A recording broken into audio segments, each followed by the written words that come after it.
guys, meron pala tayo. Bako ko yan eh. Mystery.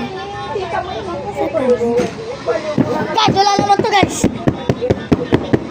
Ayan na guys, nabuksan na ang ating mga nandito sa mystery box.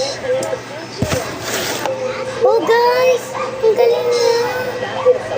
So guys, i-rate ko to ng ng 9/10. Next naman, ito. Okay, i-rate nito. Oh, look ha. 20 siya po. Oh, guys, kapag nare-rate ko ito, ginagawa niya. Diba? Ang sarap talaga mo. Lalaki, lalaki.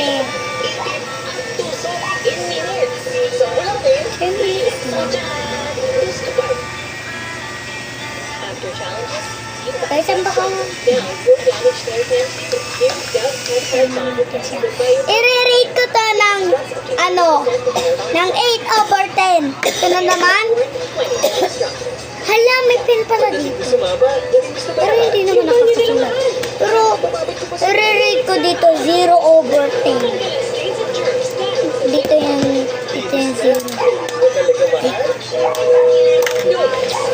So guys, hello guys, parang may squishy siya. Oh may squishy siya. Hindi baka may tumawag sa akin ha. So guys, i-rate ko to ng 10/10. Rate pa nga eh.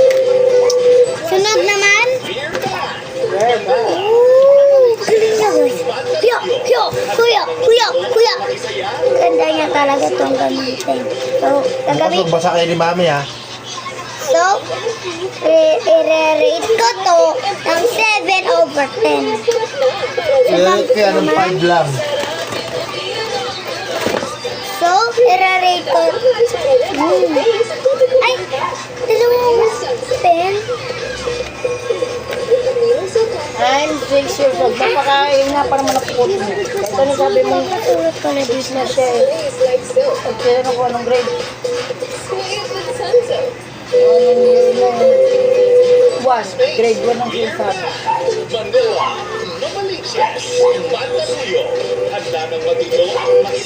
Oh guys, Ang pumikap ng ano na yun.